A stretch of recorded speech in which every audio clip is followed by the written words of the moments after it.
Bonjour à tous. Je me présente, c'est Laurence Tisdale. Je suis un scientifique qui étudie dans la science, un baccalauréat en agriculture, une maîtrise en phytotechnie, et je suis chrétien. Et je suis intéressé à la question, comme vous l'êtes sûrement, la question de la science et la foi. Et je remercie Théovox de me donner cette opportunité d'exposer le sujet pour faire une comparaison entre l'évolution et la création. C'est un sujet qui suscite beaucoup d'émotivité, hein? Surtout parce que ce n'est pas nécessairement basé sur des faits, mais sur des croyances. Et on va explorer cette partie-là du sujet en question.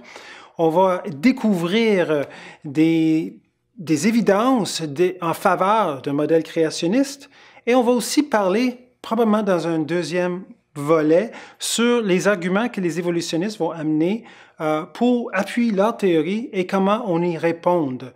C'est quoi la vérité? C'est sûr que chaque personne a sa vérité, mais on va essayer de faire ça d'une manière la plus scientifiquement possible. J'aime commencer avec une question telle que c'est quoi cet organisme-là que vous voyez à l'écran? On sait bien, c'est un ornithorynque. Donc, un ornithorynque est une créature très spéciale. Elle a le peau d'un loup, queue d'un castor, des pattes palmées. Elle pond des œufs et elle allaite ses petits. Voyons, c'est comme si le créateur aurait pris tout ce qui restait sur les étagères, l'a mis ensemble et voilà l'ornithorynque. Et ma question toujours pour mes amis évolutionnistes, c'est explique-moi l'ornithorynque. Ce n'est pas ma théorie de dire que l'ornithorynque est arrivé par hasard. Mais si vous allez dire que tout est arrivé ici par hasard, par des mutations, par la sélection naturelle, alors vous avez besoin d'expliquer l'ornithorynque. Et dans 25 années, je n'ai jamais eu d'explication pour l'ornithorynque parce qu'il défie l'explication évolutionniste. Alors, pensez-y. Quel est l'ancêtre? On a multiples choix. C'est-tu le canard? C'est-tu le loup? C'est-tu le castor? Je ne sais pas, il y a beaucoup de choix.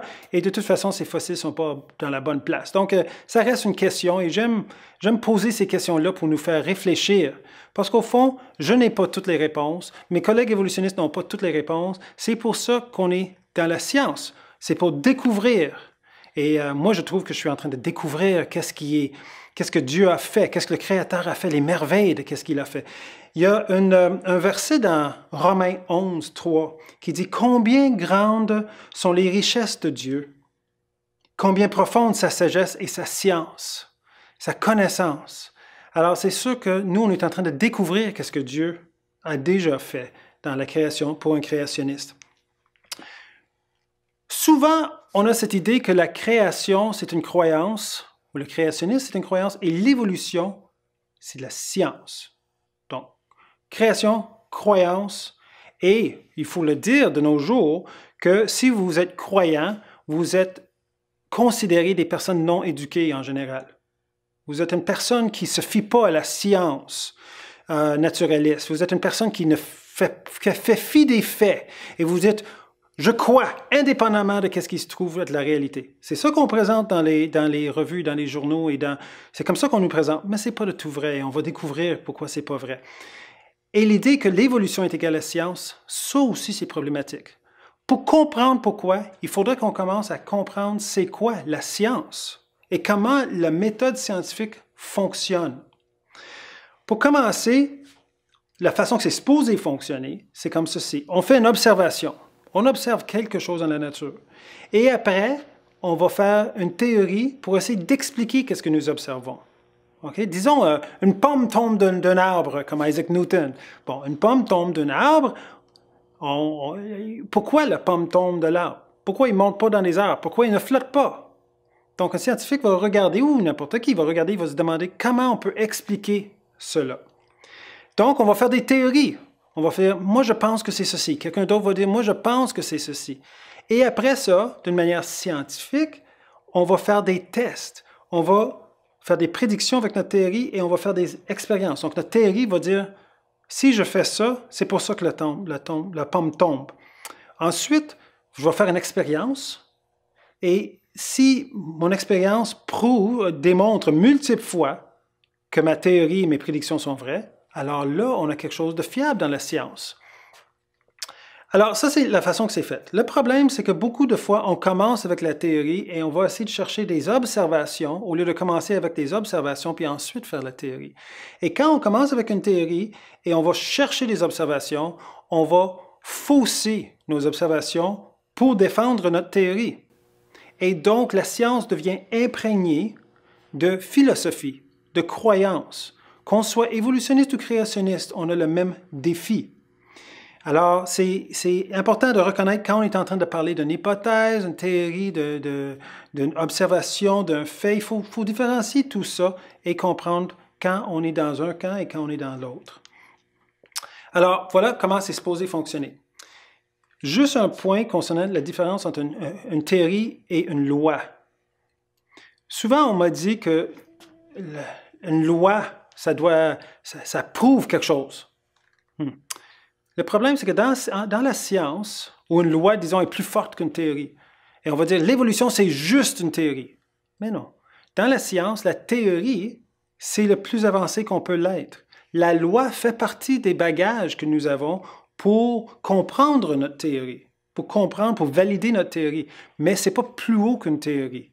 Je comprends la confusion, mais la réalité, c'est qu'une théorie, c'est le plus haut qu'on peut avoir dans la science, et une théorie peut changer parce qu'on va découvrir quelque chose de nouveau, quelque chose de nouvel, qui va faire que notre théorie va falloir le modifier.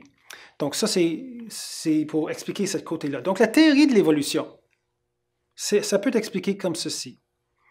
Si on regarde Charles Darwin, il dit « Tous les êtres vivants qu'on retrouve sur la Terre sont le produit d'une longue série de transformations biologiques, de changements qu'on appelle évolution. » Notez que l'évolution doit toujours être progressive. Donc, on doit toujours avancer sur ce qui était avant. Ça doit s'améliorer, si vous voulez. De cette manière, Darwin a expliqué la diversité des espèces vivantes et leur métamorphose en d'autres espèces. Donc, la théorie de l'évolution, on commence avec l'hydrogène. Puis j'ai même entendu Dr. Hubert Reeves dire que l'hydrogène a la capacité innée de devenir humain. Parce que pour lui, l'hydrogène, le gaz incolore, va devenir, et très léger, va devenir humain en 15 milliards d'années. Alors, ça, c'est l'évolution peut-être cosmique et plus grande, mais si on parle au niveau biologique, on va parler que les premiers, il doit y avoir des molécules non vivantes, comme des protéines et des acides aminés qui doivent se mettre ensemble pour éventuellement devenir une bactérie. Disons, cette bactérie, cette protiste, changerait. Donc, la bactérie va changer sur une période de 3,8 milliards d'années à être un humain et plein d'autres vies qui nous existent. Donc, on aura toujours cet ancêtre commun à partir duquel les transformations graduelles sont devenues toutes les autres branches de vie qui existent avec beaucoup de temps. Et c'est toujours et uniquement par des causes matérielles. Très important, il n'y a pas de miracle dans l'évolution. Il n'y a pas de surnaturel dans l'évolution. Il faut que tout soit explicable par des causes matérielles. Alors, c'est un des défis qu'on a dans la science parce que un scientifique, c'est un chercheur de vérité. On devrait être un chercheur de vérité. Alors, il cherche à découvrir qu'est-ce qui est vrai. Si la vérité nous amène vers une conclusion métaphysique, surnaturelle, qu'on aurait été créé par quelque chose ou quelqu'un qui n'est pas analysable dans un laboratoire, alors ça, c'est la vérité. Ça ne devrait pas nous choquer, ça ne devrait pas nous causer de problème.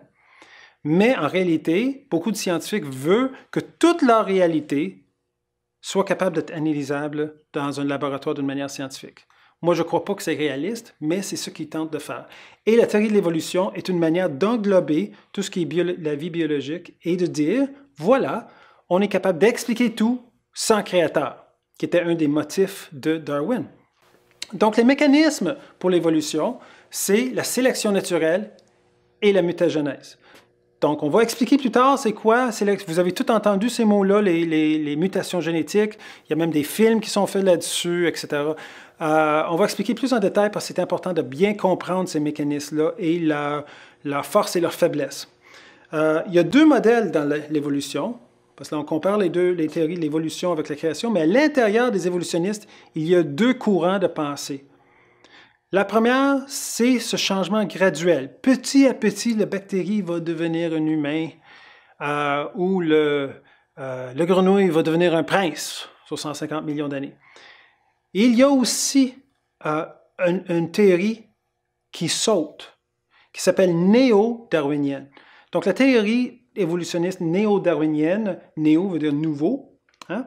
Donc, il va faire que tout reste pareil pendant des longues périodes de temps, et là, soudainement, quelque chose arrive dans une population très isolée qui va forcer un changement rapide qui ne laisse aucun fossile. Donc, on va découvrir est-ce que c'est une théorie qui est valide ou qui vraiment défend, est-ce qu'on peut défendre cette théorie-là scientifiquement? On va regarder ça plus tard. Mais c'est les deux modèles qu'ils ont, graduel ou par saut, mais il faut comprendre que même quand il y a des sauts, il y a un certain niveau de changement, c'est juste qu'au lieu de le faire lentement, ils le font très rapidement. Donc, il y a deux autres termes qu'il faut se rappeler dans la théorie de l'évolution. Et j'espère que vous n'êtes pas tous « ça fait beaucoup de science ». Mais oui, on va parler de la science et vous pouvez toujours reculer la vidéo puis l'écouter une deuxième fois. Donc, deux autres mots dans notre vocabulaire que nous devons nous souvenir, c'est le macro et micro. On est tout commun avec un microscope. D'ailleurs, sur la table, vous voyez que j'ai un microscope ici dans le coin. Microscope, ça veut dire qu'on va les voir dans le micro, dans le petit. Macro, c'est dans le grand. Alors, qu'est-ce qui arrive qui est intéressant? C'est qu'il y a un phénomène qu'on appelle la microévolution. Pour un évolutionniste, c'est le changement à l'intérieur des espèces. Donc, vous avez différentes sortes de chiens. Dans la famille canine, par exemple, vous avez des loups, des chiens, des jacals, des renards. Okay? Toutes sortes d'animaux canins qui viennent d'un ancêtre commun. Pour eux autres, c'est de la microévolution. Et honnêtement, comme créationniste, on est d'accord. À part du fait qu'on ne croit pas que c'est une évolution, on dit que c'est une adaptation. C'est ce qu'on appelle la dynamique des populations. Donc, sur ce point-là, il n'y aura aucun argument parce que nous l'observons. Nous voyons les différentes sortes de chiens. Nous voyons les différentes sortes de vie à l'intérieur d'une espèce. Remarquez que la Bible, elle dit que tout reproduit d'après sa sorte, en Genèse 1. Toutes les espèces vont reproduire d'après leur sorte. Donc, il y a une limite. Une grenouille ne peut pas devenir un prince parce qu'il y a ces limites qui arrêteraient ce changement-là selon le modèle créationniste, selon Dieu, et même selon la microévolution. Mais les évolutionnistes vont dire que des petits sauts, des petits changements, et pas des sauts, des petits changements vont devenir des grands changements avec assez de temps. C'est là qu'on a un désaccord. Nous disons qu'il n'y a pas de macroévolution. Parce qu'ils disent « ouais, mais ça prend plus de temps ». Donc, vous êtes en train de me dire qu'on ne peut pas l'analyser dans un laboratoire parce que ça prend trop de temps. Si vous ne pouvez pas l'analyser, alors ça doit être votre croyance et non de la science. Votre théorie. Pas basée sur les observations parce que personne n'a observé une grenouille changer en quoi que ce soit d'autre. Alors, c'est bien important de savoir qu'il y a des choses dont on est d'accord avec l'évolutionniste et des parties de sa théorie qu'on n'est pas de tous d'accord. Okay? Donc ça, c'est important de comprendre la différence. Quand on discute avec quelqu'un qui croit dans l'évolution, il faut parler la même langue. Il faut qu'on parle les paroles qui ont le même sens. Ça peut être un défi, des fois. Donc, juste pour finir, où est l'homme dans tout ça? L'homme, pour la théorie évolutionniste, n'est qu'un animal. Il n'est pas plus spécial que ton chien. D'ailleurs, je me souviens d'un article en Québec Science où est-ce que Stephen Gould, un grand évolutionniste de l'université Harvard, avait dit « c'est juste une chance, un hasard que tu n'es pas ton propre chien ».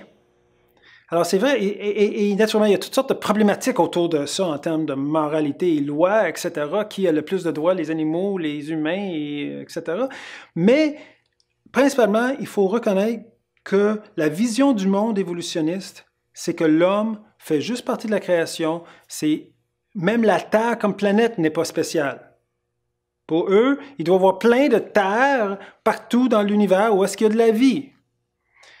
Juste récemment, on a découvert qu'il y avait des tempêtes de sable sur une lune de Saturne, Titan.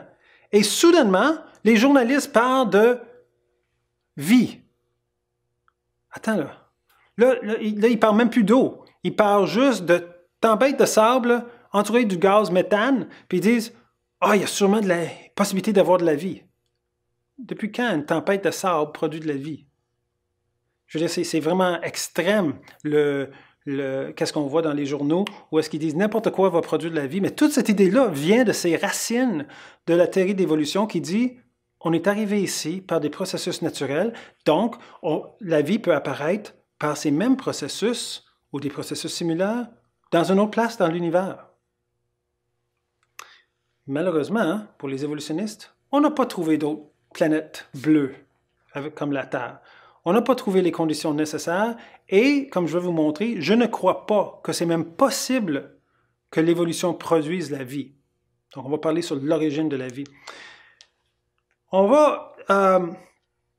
donc, juste en parlant de l'origine de la vie, on va dire comment est-ce que les évolutionnistes expliquent l'origine de la vie? Très important. Parce que quand un créationniste parle avec un évolutionniste, des fois, on n'est pas capable de se comprendre. C'est comme si on parle deux langues. Et la raison, c'est que l'évolutionniste, il va parler sur les origines des choses et l'évolutionniste, il va parler sur la transformation de ce qui existe déjà. Donc, moi, je vais dire, ma question aux évolutionnistes, c'est explique-moi comment on arrive à une cellule vivante. Et eux, ils vont dire, oui, mais l'évolution, c'est à partir de la cellule vivante, puis après. Oui, mais vous avez besoin d'expliquer d'où ça vient, la cellule vivante.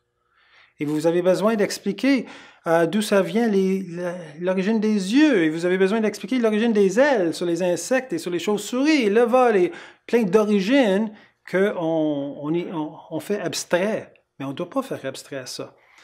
Dans nos écoles, on nous enseigne, jusqu'à aujourd'hui, l'expérience de Stanley Miller pour expliquer l'origine de la vie pour les évolutionnistes. C'est une expérience faite en 1957, donc ça fait bien longtemps. Et son idée, c'était de mettre les matières premières ensemble, des molécules pour faire des acides aminés qui peuvent peut-être plus tard faire des protéines qui sont la base, naturellement, de l'ADN. Donc, les acides aminés sont à base de l'ADN qui vont produire des protéines. Alors, ça, c'était son idée. Il a mis les protéines dans un bocal avec de chaleur, il y a des éclairs, c'est chaud, c'est de l'eau bouillante, et là, il a dit qu'il avait créé quelques acides aminés, et que donc la vie serait possible. Bon, la vie, c'est beaucoup plus que quelques acides aminés. En fait, il a produit du goudron. Je ne sais pas si quand vous êtes en train de conduire sur la route, vous voyez le goudron à terre et vous dites « Ah, tiens, la vie est en train d'apparaître. » Probablement pas. Alors, lui, c'est ça qu'il a fait, et le problème, c'est qu'il avait une trappe, une place où est-ce qu'il fallait retirer les échantillons. Pourquoi? C'est très simple. On prend une parenthèse pendant un instant. Quand j'étais jeune étudiant dans la résidence à l'université, je suis sûr que je suis le seul d'avoir fait ça. Des fois, je ne lavais pas ma vaisselle de cuisine jusque pour la semaine. Puis là, rendu la fin, il n'y en avait plus dans les placards, il fallait le laver. Et si j'avais mangé des œufs plus tôt, puis je n'avais pas rincé bien l'assiette, mais vous pouvez imaginer, c'était comme du ciment collé sur l'assiette. Alors, comment on fait pour enlever les œufs d'une assiette? C'est l'eau chaude.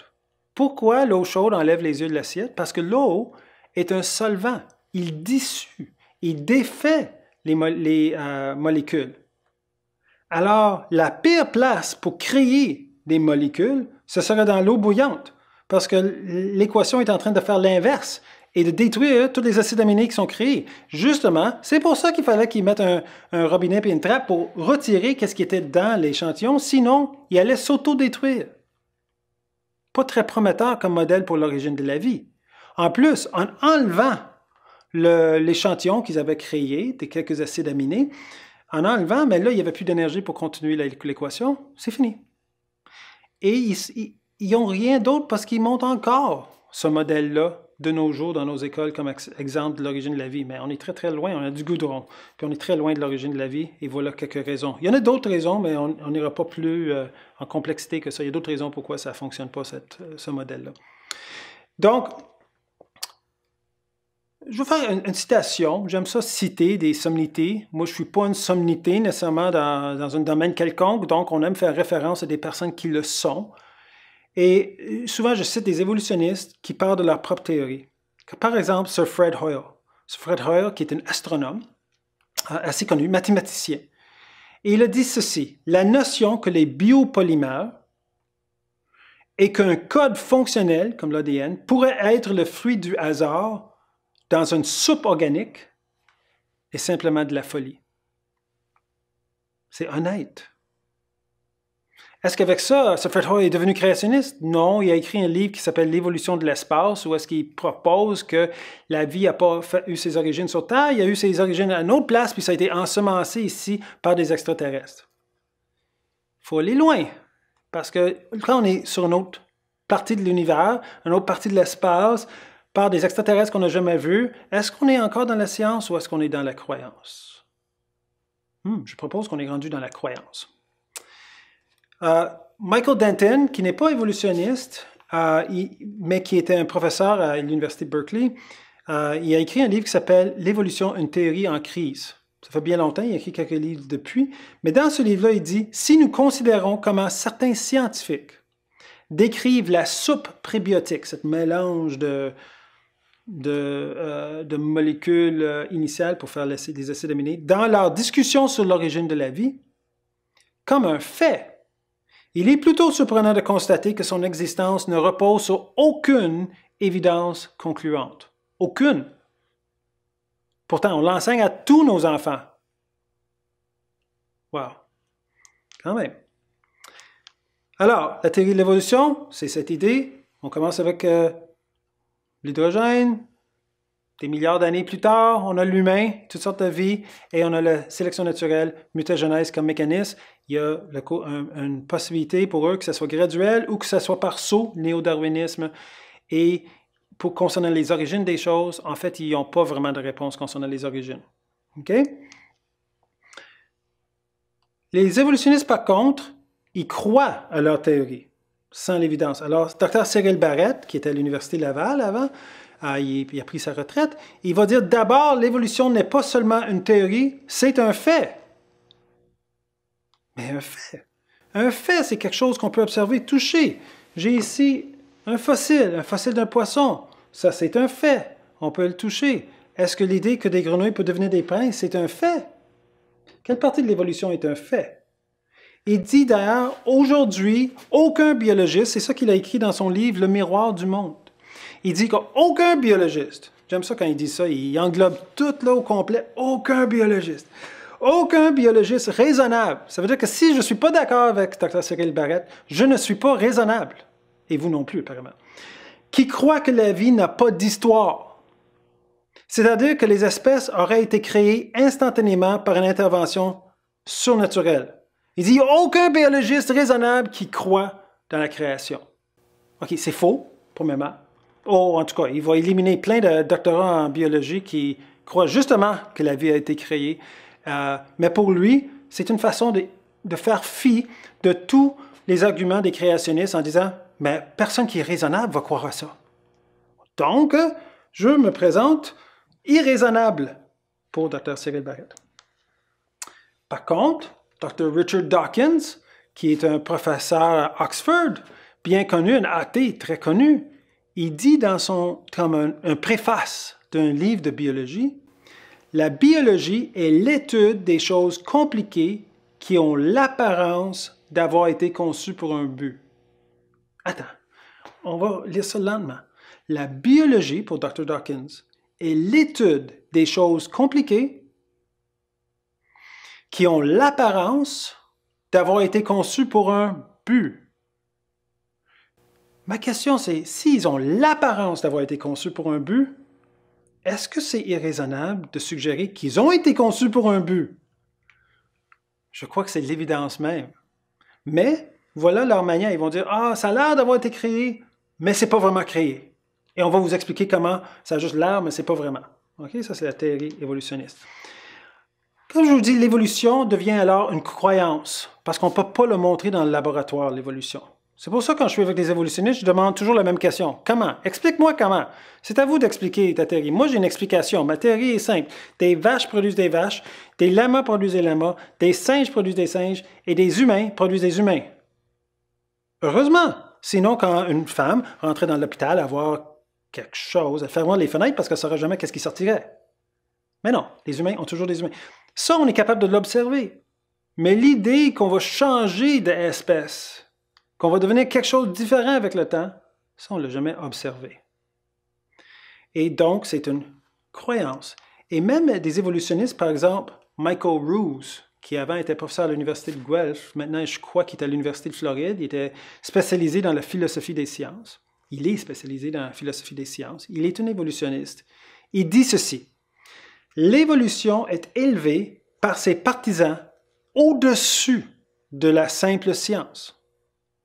Elle est véhiculée comme une idéologie, une religion séculière, un choix au même titre que le christianisme, avec un sens et une morale. L'évolution est une religion. Je le cite. C'était le cas au début et perdure jusqu'à maintenant. L'évolution a donc pris naissance en tant qu'idéologie séculière comme substitut, écoutez-moi, comme substitut explicite du christianisme. Oh! Il faut se poser la question, est-ce qu'on peut être un chrétien et croire à l'évolution? Pour un évolutionniste comme philosophe, comme Michael Ruse, il dit non. C'est un substitut du christianisme. Intéressant à réfléchir sur ce point. Donc, l'évolution, c'est une croyance. Et c'est pour ça que les discussions concernant l'évolution et la création sont si émotives. C'est pour ça qu'on est si pris par nos opinions. Parce qu'au fond, ce n'est pas basé sur des faits. La création à 6 jours, je le crois parce que la Bible en parle. Mais je n'ai pas d'image qui a été faite par Dieu ou Adam ou quelque chose pour te dire, voici, au moins, j'ai quelques preuves. Non, non, non. J'ai une preuve indirecte, si vous voulez, des évidences indirectes, où est-ce qu'on peut voir la téléologie, où est-ce qu'on peut voir l'évidence d'un artiste, l'intelligence, etc., dans la nature, mais je n'ai pas été là pour l'observer. Et les univers, ça ne se crée pas tous les jours. Alors, c'est une croyance, je l'admets. Mais donc, cette idée que création est égale à croyance, oui. Mais l'idée que l'évolution est égale à la science, non. L'évolution était aussi égale à une croyance qui est un substitut explicite du christianisme. Parlons quelques instants sur la création. Donc, j'ai fait un petit survol sur l'évolution. On va prendre un petit survol sur la création et après, on va rentrer dans quelques arguments en faveur d'une création, arguments scientifiques. Le premier verset de la Bible, c'est Genèse 1:1. Au commencement, Dieu créa les cieux et la terre. C'est un énoncé très scientifique dans le sens que on parle de au commencement, le Créateur existe avant le commencement, il créa les cieux et la terre, donc il est la source de toute la création. Et étant la source de toute création, il est la source de l'origine de la vie biologique. Alors le principe directeur de la théorie créationniste est d'expliquer, donc la raison d'être de la théorie créationniste, c'est d'expliquer l'origine. Souvenez-vous, on a parlé de la différence entre le changement graduel et l'origine. L'origine de la complexité et de l'organisation fonctionnelle de l'univers et de la vie par une cause intelligente plutôt que par le hasard. Donc, la création, on fait des observations, on observe qu'est-ce qui nous entoure en termes biologiques. On dit, hey, c'est pas mal complexe. Puis on va dire, on dirait que ça a été fait pour un but. Les abeilles, les fleurs, notre capacité de manger, des cycles d'eau, toutes sortes de choses qu'on pourra parler, le nombre d'or, toutes sortes d'équations dans l'univers qui semblent être très spécifiques, qu'on ne peut pas changer, on change un petit peu, puis il n'y a rien qui fonctionne. Ça semble avoir été planifié avec intelligence. Moi, je dis que ce n'est pas semblé, c'est parce que ça a été planifié avec intelligence. Donc, c'est ça la théorie de création. Contrairement à cette idée de changement graduel, on va dire, non, les choses ont été créées, les sortes de vie ont été créées telles quelles, et il y a eu si vous voulez, une microévolution, nous on appelle ça l'adaptation, depuis, et que c'est beaucoup moins de temps. Là, une grande partie des créationnistes, pas toutes, mais une grande partie des créationnistes croient que la Terre a juste moins que 10 000 ans. Ils ont des raisons de croire ça, avant que vous vous dites « Non, c'est impossible. » Attends, ils ont des raisons, mais ça sera peut-être une autre émission plus tard. Pour le moment, on va concentrer sur le fait qu'on doit expliquer. On doit arriver avec une explication pour l'origine de ce qui nous entoure et non juste arriver avec un modèle qui dit, une fois que vous avez l'origine, on va le changer après. Alors, le modèle créationniste biblique, c'est assez long. Il y a plusieurs points qu'on pourra dire. Grosso modo, à très haut niveau, les formes de vie ont été créées instantanément. Ils vont rester à l'intérieur, donc des reptiles restent des reptiles, la famille des chevaux va rester des chevaux, par exemple. Toutes les espèces vont se reproduire d'après leur sorte. Quand ils vont arriver sur la Terre, ça va être fertile. Donc, il n'y aura pas de champ. Le champ, c'est plus fertile avant que maintenant, en fait, dans le modèle créationniste biblique. Vous avez l'homme et la femme qui sont créés en même temps. Donc, dans les 6 jours de la création, 6e jour, les animaux et l'humain arrivent, mais l'homme est différent des animaux dans le sens que le Créateur va insuffler un esprit en eux, ils vont être différents. Alors, il y a vraiment une différence. L'homme n'est pas un animal, il fait partie de la création, mais il n'est pas animal dans le modèle. Il y a aussi, l'homme est unique, donc.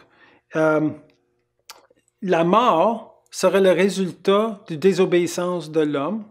Donc, la mort et la souffrance, c'est le résultat de désobéissance de l'homme et la femme, Adam et Ève, dans le jardin d'Éden.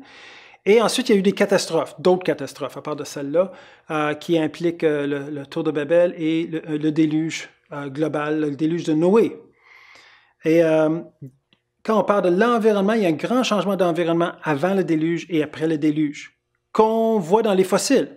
Donc, la plupart des fossiles, une bonne partie des fossiles, en tout cas, sont avant le déluge, pendant le déluge, je devrais dire. Sont pendant le déluge et peu de temps après. Et après ça, on a des fossiles qui sont plus modernes. Naturellement, on n'est plus en train de parler de millions et de milliards d'années. On va parler spécifiquement sur ce point-là un peu plus tard, mais je veux juste donner un survol très, très haut niveau, à 10 000 pieds, là, survol du modèle créationniste. Donc, finalement, si on veut faire 2 équations pour expliquer l'évolution et la création, on pourra le dire comme ceci. Dans l'évolution, on a la matière, M, énergie, E, T, temps, et ça donne la vie. La création, on a aussi matière, énergie et temps. Ça va bien? Sauf qu'on ajoute une intelligence pour organiser la matière, l'énergie, le temps. Et là, on a la vie.